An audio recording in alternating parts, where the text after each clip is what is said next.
Hey, Don. Hey, Jacob. Hey, Catherine. Catherine. Hey, Hey. how are you guys? How you Good. doing? Good. Beautiful How day are you? here. Good, good. Thanks So, for joining. Yes, absolutely, absolutely. Wouldn't miss it for the world. Love working with you guys. Fabulous photographers. 100%. that's what we we paid her for. So, all right, we're done. Have a good day. so we Bye then. because she is one of the awesome officiants here in Orlando. We see you All the time. a lot at Disney, but I feel like I've seen you off Disney property as well, A right? lot. Yeah. I've done off Universal. property for Oh yeah, Universal. Universal. Yeah, Wars for Cove. Wizardly Weddings. Yep. Yep. So I do all sorts, barns, hotels, restaurants, you name it. Sometimes I'll be in a random spot and I'll be like, Catherine? Like, Yeah. that's you? Not even shooting for me. I'll just be at like a freelance gig and there you are. hmm There you go. We've been bringing different vendors on the podcast to just like talk to them about how they got to where they are now, what they love about what they do, and then also to hear a little bit about like some advice for potential couples or other vendors that might be working with you. So I thought we could start with just kind of hearing about your career journey and how you got to where you are now. Yeah. Okay. Well, I started doing my notary wedding officiant back in 2016. And my first wedding was on a beach. It was the hottest day in the whole universe. But it was a beautiful day. Wedding went perfect. And from then, it's just been full on snowballed. I don't market myself through anybody, I market myself, which is, I think, always good because when you're marketing through other platforms, and don't get me wrong, they're probably good, they're not personalized. Mm. So I like to personalize everything. I'm all about the detail, as you both know. hmm Um, so I am, one of these people who like to be in the forefront to make sure people know what they're going to get.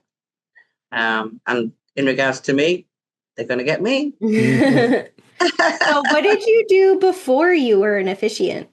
I was in travel for Oh, many, many, many years. For like 25 years, I was in travel.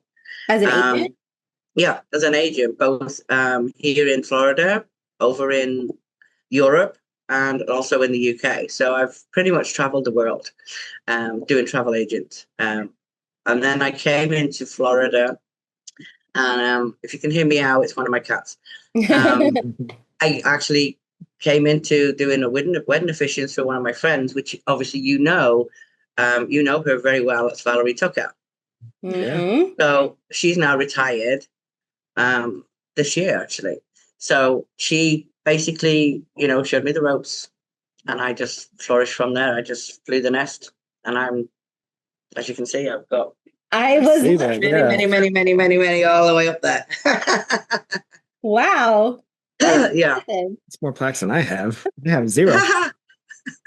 I've not counted them, but anyway.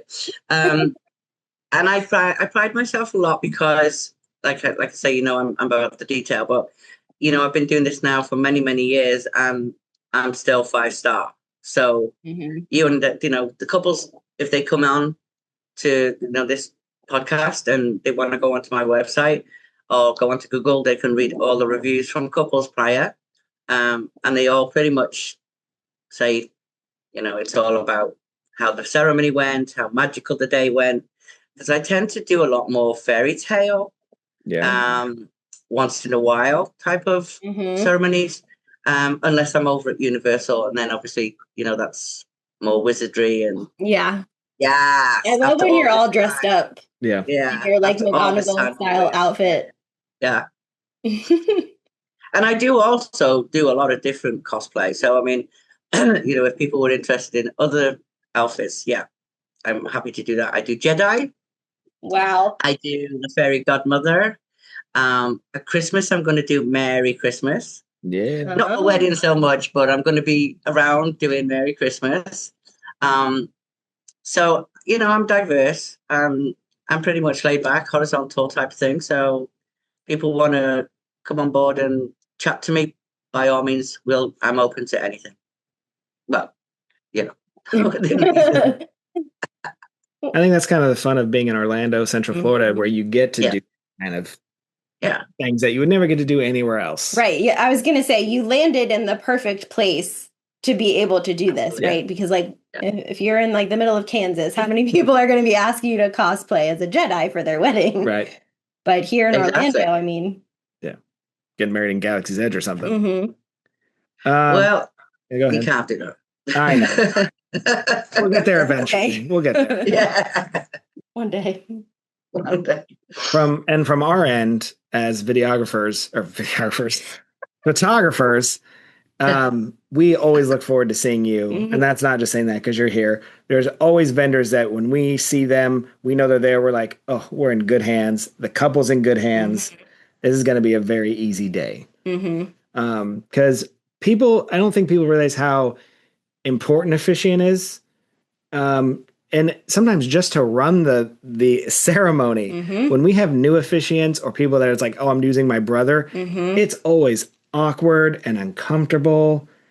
I have to give them a little like boot camp. Yeah. If it's a new professional, but if it's like, oh, my brother's doing this ceremony, he officiated his friends last year, or like they've never done it before, I go through a little boot camp. I'm like, okay, so just a few things. One, make sure the couple is looking at each other and not just facing you for the whole ceremony. Because a lot of times, especially if you have a family member leading your service, there's a tendency to look at them because it's someone important to you. But then we don't have any photos of the couple looking at each other, right? And then obviously, like, once they kiss, or when they kiss, like, get the heck out of the way. Absolutely. They don't want you in that picture. But even just the reading, the way it's read, the pace, again, we say this a lot, but professionalism, people that are pros at their job, that's why they're there. And it really shows when you're not there. And, it's funny because with couples, I always say, make sure that you're looking at each other, make sure that you're smiling, because your photographers, even though, we're doing a rehearsal, sometimes we'll do rehearsals. If not, I'll do like a little boot camp with the groom or the bride, or the couple just before ceremony starts. And I'll tell them, photographers are going to be from different angles. So just so Dawn could be one side, Jacob could be the other, and they want to be able to get your faces. And if you're smiling, they're going to get great photos. But if you're not smiling, then your face is going to show it. So holding hands is the first thing as soon as they get up on that altar, because once they've joined with their hands, they tend to look at each other more so. And I say, don't look at me. You don't have to look at me all through the ceremony. And if couples are a little bit, nervous because they don't like speaking in front of people, which is a big one for a lot, I tell them, okay, so we're in a bit of a triangle going on here. So there's groom, bride, or groom, or bride. We put it into a triangle. So just look at each other and then focus on each other with me in that mix. Doesn't matter what goes on. Doesn't matter what goes on after that in the background, because we're just in our little triangle. And that tends to help. And I've had a lot of couples say that was one of the biggest help for them, because they didn't feel that people's eyes and ears were on them. So that's a big one for my couples, I think.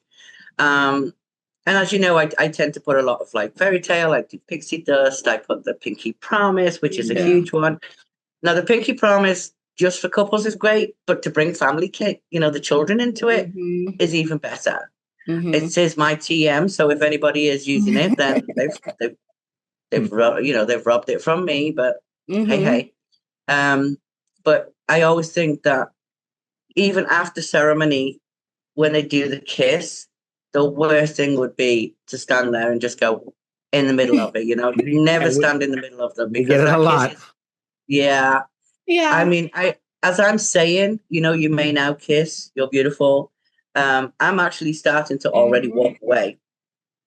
So then when they come together, they get the full kiss without me in the background, which is amazing. And that's how it should be. Well, and I love. Sorry, go ahead. I was gonna say, I love to like how you and like a lot of the other professional officiants we work with, like they gently guide the couple during the service. And, something like the ring exchange, like take their hand, go ahead and slide the ring on their finger. Now repeat after me. Like that gives us time to get all sorts of different pictures of their hands with the rings. But when you don't have a professional officiant who's literally telling them, like, as part of the ceremony, how to do this, then we just get like they slide it on and then they stand next to each other and then repeat what the officiant is saying, not touching one another. Yeah. And then I'm like, oh, really? That was a half second. Yeah. Hold her hand. So yeah, those are some things that we lose out on. Or, I have to go up to the couple afterwards and say, oh, hey, can I get a close up of you sliding the ring on her finger? Because I didn't get it at all because they just slid it on and released hands.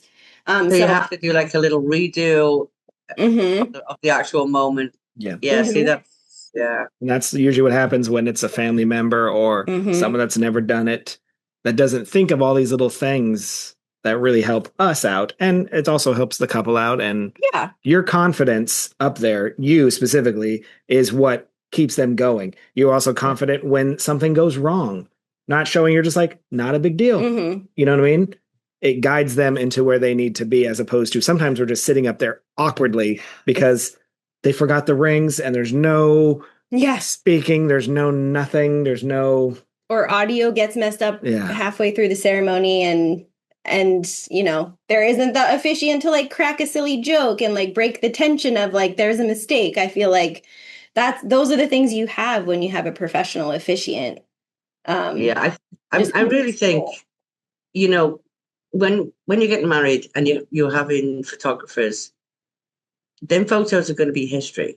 They're history. They're going to be wanting to show them everybody, their friends, their work friends, their family, etc. And then, it's lovely to be able to go back and look at them photos in years back gone by. When they have children, it's another thing that they can show their children and then grandchildren. I know we're going a long way away from grandchildren, but if their photos are not correct from the offset because they didn't have a professional officiant, that's their photos. And, it's a shame because you get one go at it. Yeah. One day of it, and then photos. I know you two are absolutely spectacular photographers. I love working with you both. Well, you do awesome jobs. But you can be the best photographer in the world, but you can't make something that's not there. So if you have I'm not saying a bad one, but if you have somebody that's inexperienced as the officiant, you can't take them photos that you wanted to be able to take. Yep. Yeah. 100%.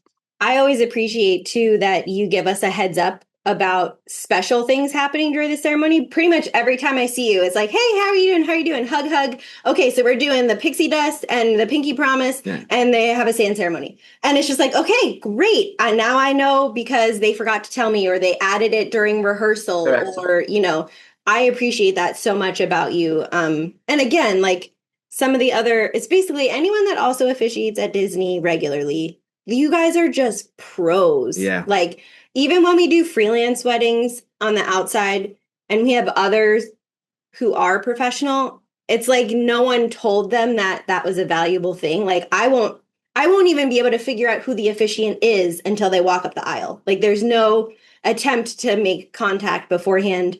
Sometimes even the planner is like, do you know who it is? I'm like, no, I don't know. Then do you know? And they're like, no, we didn't do a rehearsal. We don't know who it is. And then it's time for the ceremony to start and they stroll out of the groom's room. And with that being said, not knowing who you're working with as a officiant, it puts you on edge as well because you don't know what photos are going to be coming next because we all have our own way of bringing ceremony to the end and going through each section. And some people tend to just mix that up. So you guys must be everywhere trying to be, okay, now they're doing this. Now they're doing that. I wish they had told us, You and again, other professionals, we know your cadence very well. We know kind of the way you speak and where you're going, and we can tell when you're transitioning into the end.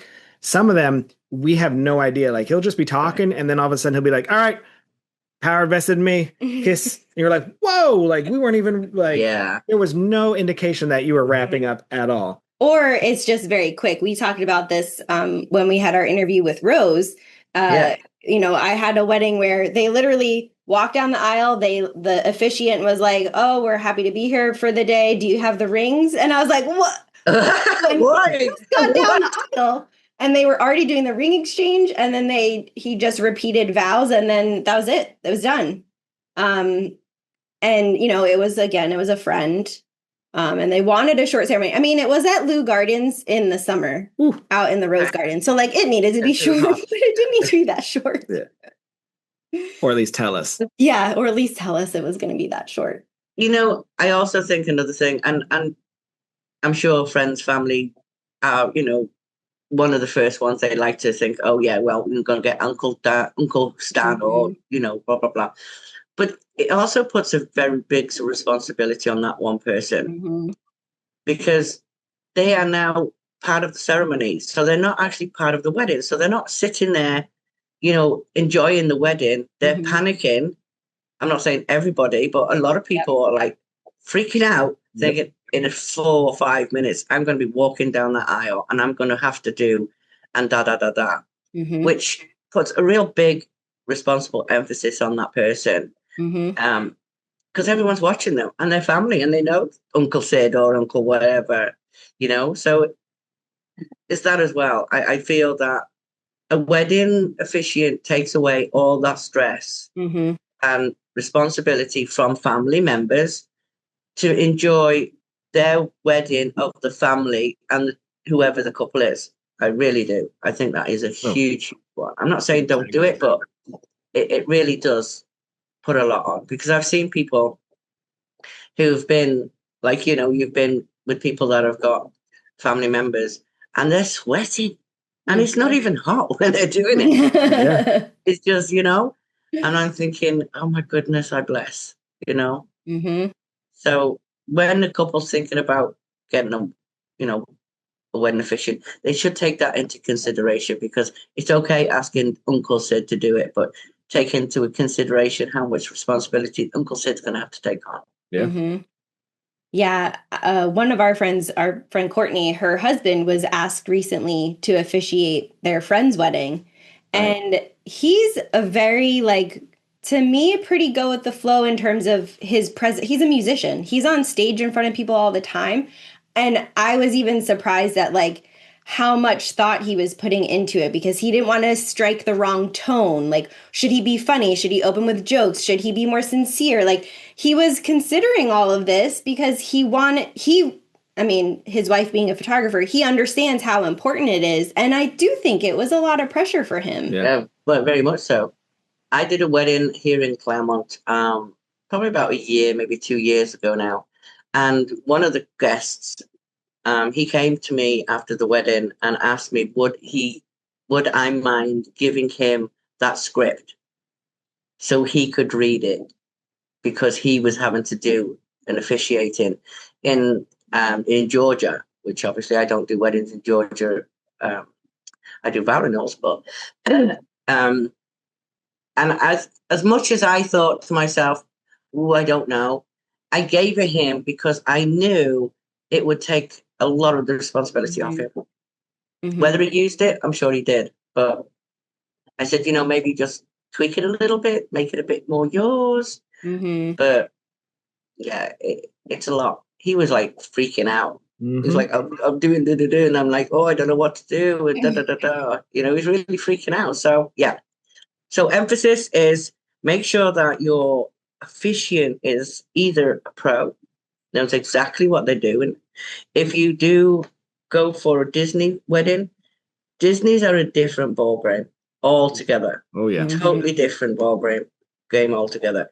So, you know, everything is section, time, da da da da. So again, make sure if possible you can go for a pro officiant. It's gonna run more smoothly, for sure. And the vendors that person is working with, like obviously you guys know us, you know how we run, you know how our ceremony runs. So like you said at the beginning, you know, when you see me, That's it. Great hands. You know, it's going to run smooth. Mm-hmm. I know I'm getting a big hug. Yeah. You're going to get a big hug. And then we're going to have a good day. And you're going to have your fan on until right. That's true. I got my fan on, yeah. Yeah. My favorite is when you open the ceremony saying "Dearly Beloved," because I think you sound like Prince when you say it. Like with your voice is so awesome. And every time it just like I'm behind my camera like just giggling. I love it so much. Dearly beloved, we gather here. Yes. Yeah, that one. That's so funny. So what are some things if a couple's looking to hire an officiant, maybe they're between a few different officiants, like what are things they should be asking those officiants to figure out if it's a good fit? I would say, you know, experience is huge.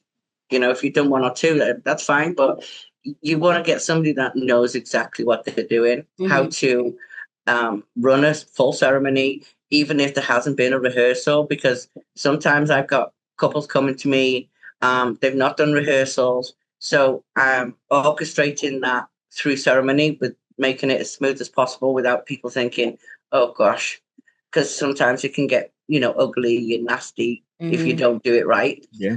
So, yeah, ask them, you know, how long they've been doing it. Make sure that you check on their reviews, see what other couples have said about them.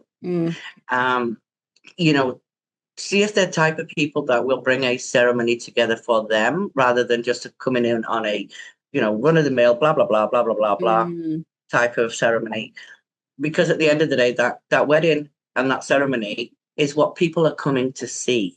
Yeah, they're going to come and go to, you know, eat, cocktail hour, reception, and dance the night away. But the majority of the people who are going to sit down are going to listen to what that ceremony says. And it's got to be about the couple. It's got to be fun.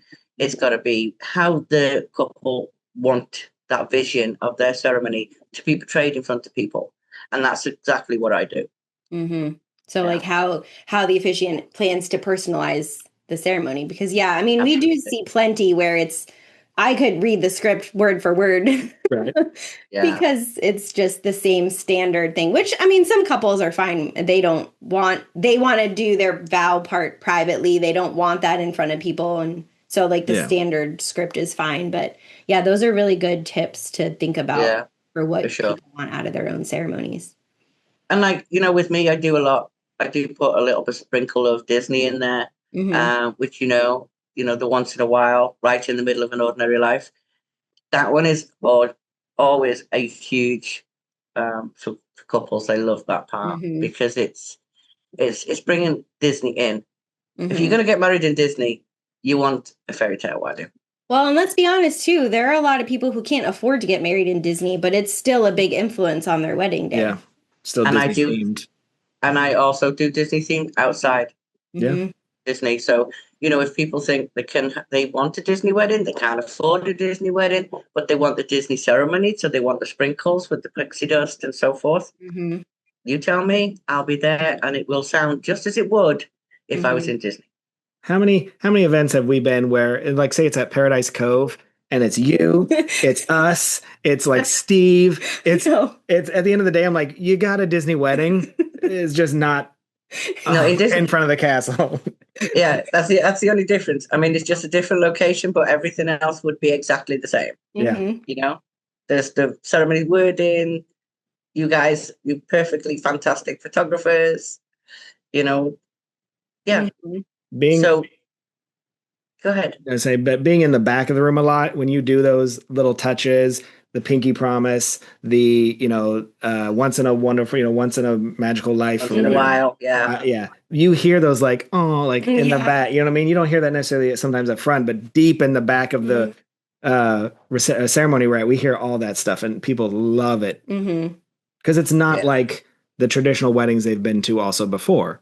But it's also not cheesy. No, yeah, exactly. You know, like it still feels elegant, like a wedding ceremony. It's probably your accent. Yeah, you know, I was going to say, a lot of people say that, you know, even though I've lived here 20 odd years now, 26 years nearly, I've not lost my British accent. And a lot of people love that because it also when I'm talking, I've had many people come up to me and say, "Oh, I could listen to you all day."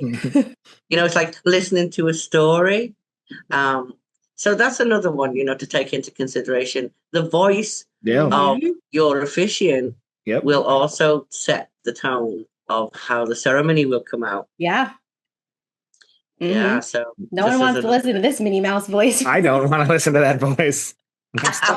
Don't you lovely? I love you, girl. Do your squeak. So another thing when they're looking for officiants, people tend to look at prices, and I get that. Prices is one of their budgets, but for some unknown reason, they will spend X amount of their budget on things that people don't even see. Or if they do see, they're like, we agree. Spend your money wisely, I would say, to couples. Make sure that your officiant knows who they are, what they're doing. They're professional. It's going to run smooth. Make sure your photographers are amazing like you guys. They know exactly what they're doing. And if, you can speak to the photographer before the wedding officiant, ask if they've worked together. Yeah. How many times? Is it like once or twice, or is it, like 1,000 times like we have, or, vice versa? Because again, that's going to make it more smooth. Yeah, I love when I ask and like, oh, who's the officiant or who's the DJ? Oh my gosh, yeah, no, don't worry about it. We work together all the time. And there's like a sigh of relief from the client that like, oh, okay, well, I knew that was a good vendor, but now if you work with them a lot, like you must really be a good vendor too. Like it just kind of eases those tensions, and I think helps people not be as nervous going into the day because those fears are out of their minds. Yeah. So again, use your money wisely. Make sure that you don't have to spend thousands of dollars. I mean, I don't charge that type of money, but just make sure that you've got a decent professional officiant to run your ceremony and the day. Photographers, videographers, vice versa. Florals are lovely, but let me tell you, they don't last. Nope. I know. And most people don't even see the extra florals that you will have put. 2002. And if your day runs smoothly because you hired a bunch of professional vendors that actually know what they're doing, you're going to remember that day much more than if it was all scattered, but you had really pretty everything. Because you're just going to remember all the headaches and hiccups that everything happened because your brother did the officiant and he didn't do a good job, and your sister did the videography and it didn't come out. Yeah. So we like to ask other vendors that come on too, like, is there anything that us as photographers, and not even like us personally, but us in the general of photographers can do to make your job easier as the officiant? Yeah. Well, that's a difficult one because you two are so good. just picture a generic photographer. Yeah. What can a generic photographer do? Just like a thumb is standing right here.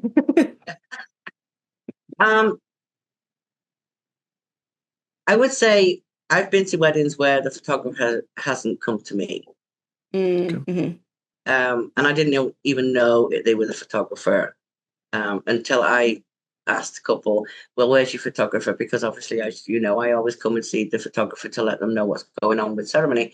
And they're not as, I'm not saying that they don't really give me enough information. So I just say to them, okay, this is how the ceremony is going to run. I'm just wanting to let you know and so help you out when certain things are going to happen. And I don't mind you being around me. Now, a lot of people, and I know some professional photographers, professional wedding officiants don't like photographers being behind them or to the side of them or get too close. That doesn't bother me. But again, that's another question that they should ask, But as a photographers, it's a very difficult one because you guys are so amazing. If we're perfect. It's fine. Yeah. I mean, it is hard to try and pick out of something, but I think making themselves aware that, who I am and vice versa. I mean, you know me, I'm always, hi, give you hugs. Yeah. So everybody knows who I am straight away. But yeah. Yeah, so Really. just having that conversation and connecting. Yeah, connecting. And I do think certain officiants don't want you, which, I mean, none of us try to get like up on the altar. Not at all. We don't. I don't, yeah. Because I don't want to impact the viewing experience of all of their guests. But some venues, like I'm thinking, there's one in Apopka, I can't think of the name, but they're up on a platform, like under a little kind of gazebo type thing, and you can't see the other person unless you go kind of behind and shoot through from behind. Right. And so, you know, I've got to go behind her. I can't see the groom's face from the side, or I can't see the bride's face from the side, but I'm very far away and zooming in. So like, hopefully the officiant wouldn't ever notice. Just hanging on the shoulder. Or like at Paradise Cove. Occasionally at Paradise Cove, I'm like in the bushes behind trying to get a shot. That's just so. But, again, that's something that they should ask. How when officiant feels about photographers being around and in close proximity. I mean, like I say, I don't mind. I've got enough lines on my face anyway. Awesome. I have one more question, and this is for me because I'm horrible. How do you remember names? Because I forget names all the time. Leave it on the date. I'll be like, "Hey, what's up, girl? Hey, bud. Can we have our bride come over here?" That's when you hear us saying things like that, that's because we have gone blank and can't remember. I keep pieces of paper with their names on it in my pocket, but sometimes I can't grab it. So how do you remember names? Are you just good at it? I've FaceTimed the couple, so I've already got the rapport and the relationship way beforehand. And we speak, on FaceTime, Messenger. If they're out of state, they'll do the marriage license through me. Because it's a lot easier to do it through me. So all along the process, we're building up not just a relationship, we're building up a friendship. And then by the time the wedding comes, I always text them the day before, see you tomorrow. I'll be there at, 30 minutes prior. If you let me know if you need anything beforehand. And then that's how I just must be really bad because I do the same things and I can't remember. You don't remember your own couples when they're your couples. You don't forget those names, but we just shoot so much. When we're at Disney, sometimes we don't meet them until that day, and we don't talk to them even until that day because someone else does the whole booking process. And we shoot freelance for other companies where we might do a 5-minute intro call, but it's like we're doing 10 5-minute intro calls back to back to back, and then you don't see their face. It's just a phone call, and then you meet them wedding day. And those are the days where I still forget my couple's names. You don't. Yeah. Just saying on that one though, Jacob, I do have their names in ceremony. So, as soon as I open the book, their names are there if I needed to. But I don't normally need that because I know them. But yeah. Because you're a pro. Because you're a pro. And I'm a pro. Yeah. Well, thank you so much for coming on and chatting with us. It's been exciting. I've loved it. As always, I love working with you guys. I'm not sure when we're working with each other next, but hopefully soon. Yeah, that's the thing. It always just pops up. We'll be like, oh. Yeah, it'll be like 3 weddings in 1 week, and then we'll go 3 months without seeing each other. So I know. It's crazy, isn't it? Yeah. All right. Well, thank you for my invite. It's been thoroughly enjoyable. I hope I've given a few details and help to couples, out there thinking of who they're going to pick for their officiant. And to the people listening, look at those plaques behind her. Yeah, seriously. Yes, I'll just show you one more time. There you go. It just keeps going. It's going and going and going. All right. Well, thank you. You need to get some plaques on your wall now. I know. That's what I'm looking at. I'm like, we have 0 plaques. For them? We could just make them up at least. We know a notary. That's true. We can have Katherine make them official. There you go. All right. Well, listen, guys, it's been lovely. And enjoy the rest of the beautiful day that we have out there today. Thank you. You too. We love you. Wedding later. Love you. Bye. Bye. Bye. I love Katherine. She's the best. She is the best. I'm not even kidding you. Every time she says dearly beloved, like I'm giggling on the inside because it legit sounds like Prince. Like her voice is so deep. Every accent works. So if you want to be an officiant, get an accent. That's my biggest tip. Yep. All right. So what'd you shoot this week? Okay. So I was coming home from vacation. It's still summer. It's still summer. It's still very slow. It's still very slow. Don't judge us. But I did have a family portrait session. And it was one of those like miracle family situations where it was actually a freelance thing, and I thought it was just an engagement, and then I, on my way there, realized it was a whole family with multiple generations, and Which I was is like, normally the worst thing in the world. no. I wasn't like mentally in the headspace because I'd just gotten back from vacation. But it was like one of those miracle situations where they were super organized, they were early, like they were even there before me, and I was 15 minutes early. And they just wanted the shots on the list. And then they're like, okay, we're done. I'm like, well, we've got like 37 minutes left. Do you want anything else? And she was like, no, we're done. And I was like, okay. She's like, what you did was perfect. It was amazing. We loved it. I would have kissed that lady on the mouth. I gave her a hug. Okay.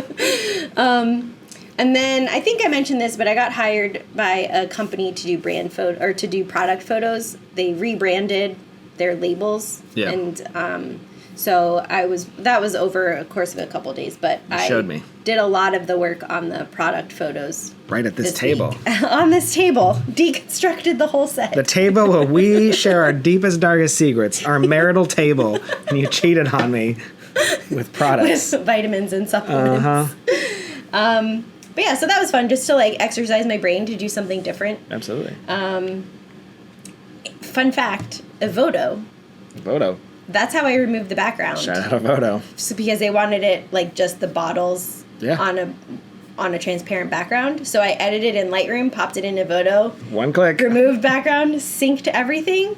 And there's even like sliders to adjust like the edging, like how tight, like how exact it is, and how many credits did it cost? Pretty fantastic. Well, just one for each. Well, I know how many. I'm still on my initial purchase with the right. Voto because I purchased like 1,000, and I only use it for retouching. So like you got it, and it's got to be worth it. I'm like, you're like, are you a Voto worthy? You're like, no. No, I could do this with some cloning in my room. I'll just put the clarity slider down. Yeah. So I did that, and then I had a wedding. That actually was like super chill and laid back. I was worried going into it because it was a venue where their website just shows outdoor ceremonies and receptions, and I'd never been there before, and it was, July. And so I was like, oh no, are we going to be outside the whole We're going to be day? dead. And it was one of the extreme heat warning days. But we did do the ceremony outside, but the bride specifically asked to be indoors as much as possible, and then the reception was inside. You know what I would do? I would kiss her on the mouth. What did you do this week? I had 2 corporate gigs. I know, corporate stuff. I had a family portrait as well. And then I also, at Disney, assisted on a family portrait, which, I don't assist very often. Yeah. So I felt like it was more like training will like make sure this person can still handle it while assisting. So that's always fun. Just being backup. Yeah. Just in case something goes wrong, you're there to be like, well, yeah, why don't we do this instead? I know. I used to, when I would go out on jobs like that, I would tell the photographer, like, okay, I'm here. So if you, like, let's say you're struggling with your exposure, you can't figure it out, just be like, hey, Dawn, do you want to grab this, set up the camera for me while I go move my light? Yep. And then I know you're like, oh, no, help. And the family or the couple will never know. We're just working together as a team. It's all good. Yep. Family portrait, I sweat through 2 shirts again. That's how hot it is. Still I wear July. wicking undershirts purposely, and the fact that it's going through both now, real nervous. Or maybe I need to lose 500 pounds. Either one. One of those. So speaking of losing 500 pounds. Good transition. Good segue. I recently joined the Costco family, but you've been a member for a while. Long time. Actually, long time. Yeah, because I was on my mom's membership since I was like a fetus. But I have my own membership now because I'm a big boy. You have your own membership because Costco wouldn't let Crystal do anything. That's true. So we thought we would just talk about our favorite things to get at Costco. Everybody loves Costco. Well, if you remember, you had a day where Costco was not your friend. I don't want to talk about that. But you love the hummus. I do love the hummus. So right off the bat, $1.50 hot dog. I get it just for the price. Like, I don't even want the hot dog, but I'm like, you have to. If you don't keep buying it, they're gonna raise it, and then I'll never eat it. And then you'll never get it. So I'm always doing a $1.50 hot dog and soda combo. It's the best deal on the planet. It's the best dollar per calorie. Yeah. 10,000 calories, $1.50. Yes. More sodium than. But what else do you like? What's your go-to when you get there? So we've only done like the front counter every so often, but our new favorite thing that we will buy as every time we go there, as long as they have it, are the Dubai chocolate ice cream bars. Sure. They're so good. It's like pistachio ice cream, the chocolate covering, and the little katifi, little crunchy pieces. Katifi? Whatever. We buy a lot at Costco. I got 2 kids. We buy a lot. We always get, so they sell Capri Suns for $10 in a 3-pack, 3-box pack, 4-box pack, I don't know. But we always get Capri Suns. Crystal likes bubbly water. So whichever one they have there, she'll mix it up, but she always get a giant tray of that.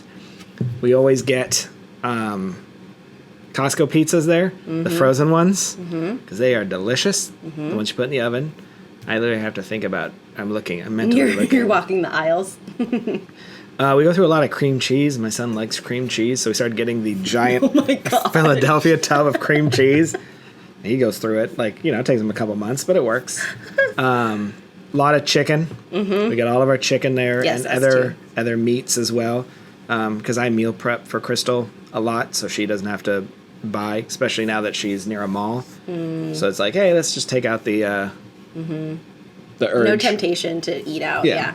So I'm trying to make her a bunch of meals. Speaking of which, spoiler, did you know that on your phone, in Apple News, and maybe because I'm a member of it, I get this, that on all the magazines that have recipes, you can actually, Apple will let you click on it, and it'll not show you the stupid story. Really? And then save it, and then as you cook, it will follow it like the lyrics on Apple Music. What? Yeah. I just found this out yesterday, and I have saved 9,000 recipes. I don't know how to get there. It was the greatest thing I've ever seen in my life. You'll never get it back. Yeah, it was under Apple News. I know that. And you can save the recipes, and it creates a save thing, and then literally, it will slowly go through. That's so fun. Yeah. Without any of the bullshit of... Without the whole story of how they first learned how to walk, or whatever is in it. So anyway, back to Costco. So lots of chickens, lots of meats. Now I'm picturing chicken. Chickens, lots of chickens. I like the live chickens the best. We always get, we have kids, so the big thing of goldfish or Cheez-Its, depending on where we're at that week. We always get a big bag of chips just to have a bag of chips, the big Kirkland. They also have kids' protein drinks that we use a lot of to fill our kids with calories when they don't always eat everything they should. So there's a big box of that. And those are things we get almost every time. So Trying to think. Continue. We've settled in, and we're going once a month now. Eggs. So yes, we get eggs. We get because 18 eggs is the same price as 6 at Publix.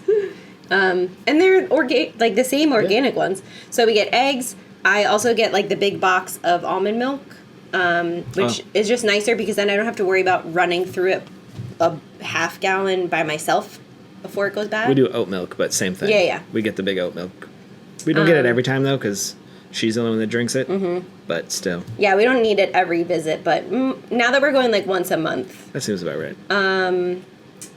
And then Spindrift is our favorite fizzy water. It's the only fizzy water I drink, but Ryan drinks it all the time. And they've had their big giant box on sale twice. So we keep an eye on, because then it's $14 for 30-something cans for 30 cans. So it's like less than 50 cents a can, which is crazy. But we get chicken. We get like frozen, boneless, skinless chicken breast, but then the hurricane also chicken. the Tyson breaded chicken that's frozen. So then we just like toss that in the air fryer and put it over a salad. You gotta get the hurricane chicken too. Which is the hurricane chicken? The one that's in the tin. Oh, no, we get that too. Yeah. Oh, yeah. We've bought that twice. Because they give like 6 of them in that thing. Mm-hmm. Yeah, we have that. But we use that kind of regularly because we'll make our own onigiri and we'll use that in the film. Oh, we always say we're saving it. And then when we don't want to cook the full chicken, we need it quick, we're like, yeah. It's like, no, it's hurricane chicken. Yeah, so we get the hurricane chicken. We get our tofu there. Gross. What else do we like to get there? Because the tofu, it's like 4-pack of tofu for $5. We also get a big box of mac and cheese. But we get the Annie's one. Mm-hmm. Kids don't like Kraft anymore. Our kid literally said the Kraft tastes like chemicals. Well, it does. It is. So, but the Annie's one is a few bucks more. But, you get 18 of them there, and they like mac and cheese. Let's be honest. I like mac and cheese. Do you ever get the rotisserie chicken? Not in a while. We used to. It was a long time. But we tend to get, since we're getting so much regular chicken, that we just don't. Yeah. We'll get it, especially if it's like we're shopping on a day off and then we get that and have it for dinner and just have to make a side. And I've then eaten all the skin by the time I get in the car, so it's fine. But then I'll like make it into chicken salad for my lunches for the week. But yeah, the Dubai chocolate ice cream bars. Oh, our other thing we found there, have you had the sour grapes? No. They're frozen. So they're frozen grapes, but then they're coated in like sour candy. So it's very healthy. Actually, you have had them. I made you eat one when you were here, I think. But then they also have like, I normally get dates. And then also, I forget the name of the brand, but it's like dried strawberries. They have the big giant bag of it. And then I got protein powder once. And I'm probably going to I need to get a new one, and I'll probably pick like a different one to just kind of test things out. Right. And then one week, I got so lucky because my regular moisturizer and face wash were in there and on sale. And then, so my whole closet is 14 of them stacked now. Because they're never going to be there again. You never know. Yeah, because they rotate through what's in the like beauty section. So yeah. Oh, and I got matcha there, which I mean, I might buy it again because it's the world's biggest bag of matcha powder. But it's definitely, like it even says on the bag, it's not ceremonial grade. It's like the next tier below. I don't know what that means. So it's just not the please don't. best quality matcha. But it's fine enough because I make it into a latte. But like, it's so good of a price. I might still get it. But yeah. Have you ever had their ribs? It's in the like the butcher the prepared area. Food, yeah. So it's not prepared. Like you still have to cook it, but they've seasoned it and they are really good. Yeah. St. Louis style ribs. The problem is you get 2 full slabs. I know. That's why we haven't gotten a lot of that stuff because we're honestly considering another freezer. Yeah. Because we want to get some of that stuff, but we can't store the extra. Like there's just not room and we can't consume that much. Meal prep. I don't even know that we could consume that much. That's fair. There's only 2 of us. So, yeah. So we went kind of all out. Oh, butter. Kerrygold butter. Butter. Mm-hmm. But there are some things like it's too much for us to finish before it goes bad. Yeah. So it doesn't make sense to get there. Like we had gotten bags of shredded cheese. Like we can't finish those. The second bag got moldy before we could finish it. I can finish it just before I even start. You're not a quitter. Yeah. I'll eat that cheese. But definitely get a hot dog on your way out. Mm-hmm. Yeah, we did once or twice. We got a piece of pizza there, too. Yeah. Pizza's fine. We got a sundae one time. The strawberry sundae was pretty good. You know, when you want, like, a cheap sundae. Sorry, my nose is itchy again. What is this, like 2 weeks ago? Is it just your house? I don't know. I'm allergic to your house. Have you used, like, the tire center or the... Yes. I mean, I've gotten tires there before. Crystal just got her glasses there because they had better selection of glasses than her optometrist store place. And she got some, fancy glasses, of course, because she has rich taste, but they weren't that bad. So, we just got the glasses there. Mm-hmm. Which is why we had to get the... Oh, that's right. Crystal wasn't on your mom's plan. Because she wasn't on the plan. I thought I could do it. Apparently not. We've used that. JJ got his contacts there when he needed contacts for sports. So we actually ended up going there. So easy, and they helped him out. They actually helped him like put him Learn in how to put 'em because in. I don't like stuff with my eyeballs. You're one of those people. Yeah. So, but they helped him with that. We've done tires there before. We've used pretty much everything. Yeah, we haven't explored everything else yet. Like, we got lights. Like, we replaced a lot of the lights in our house with ones that we got there. But we haven't really shopped, like, electronics or done the tire center. They have good prices, but, like, you can't, like, if you wanted a MacBook, straight, like, Apple specs, you're going to save a couple $100. Right. But if you want it... Yeah, we always have to customize. Yeah. And they don't always have it when you need it. Correct. So that's... We bought our fancy smart thermostat there. Mm-hmm. Because it was on sale and we just happened to see it. We're like, yeah, okay. Mm-hmm. So what are some of your favorite things, audience, at Costco? Oh, I was like, who the fuck Let are us you know. talking to? These people! Yes. Do you have Let a us Costco know. membership? Is it worth it? It is. Yeah. I think so. We use the gas station, so it's worth it. Only if I'm there, though. See, for us, No, our we Costco... use it. I know I'm saying, but like our Costco is far enough away that it wouldn't be worth it to drive out there. But we try to be like, hey, we're going to go to Costco on Tuesday. Can you use up all the gas? Well, Ryan pretty much always gasses up there because he doesn't have to drive that far for work, so it's only like once every 2 or 3 weeks. But I can't always because, I mean, it's like 8 to 10 minutes away, but it's 8 to 10 minutes in the opposite direction of I-4. And I'm already driving 2 hours to some wedding in the beach. But anytime, like, if we're running errands, like, there's a Publix right near that Costco. There's a Target right near that Costco. So we can, like, just do everything in that direction so I can go to the gas station. Because that's been worth it. Sometimes it's, like, 30 cents a gallon. Shout out to your local Costco. Which one is it? Oh, Altamont Springs. Claremont. Ooh. I live in Winter Garden, but the closest one used to be the Millennia one. And that is a nightmare. Nightmare. So they built one on Colonial, though. So I live in Winter Garden, but it's still on Colonial enough to just at the start of Claremont. So it's not... Yeah. It's right near the Turnpike Yeah. exit. So we just go up to Colonial, drive there. It takes us 10 minutes. It's not a big deal. It has a bunch of lights, so it's easy to get in and out. It's on a major road, unlike the Millennium one, which is just the worst thing in the world. Yeah, this one has, like, 2 entrances you could go in, kind of. And I just love the gas station because they have little... Like, you have lanes that you get into with the, like, full or not little yellow, green or red It's all done lights. very well. But not all of them. Apparently, the one by the Winter Park Costco isn't set up like that. It must be a new thing because our Costco is brand new and it does that. Shows you what lanes and, like, because there's, like, 3 spots per. Right. Yeah, it'll be like 3 this one's tanks good. per lane. You don't go in the middle, so you can go through and go to either one. Yeah. And then, like, it takes all of the stress away from a busy gas station. This is now a Costco podcast. Anyways. When this is our Anything highest, else? when this is our highest rated podcast, we'll just become a Costco podcast. That's fine. It's fine. We have the cameras. All right. Okay. Bye.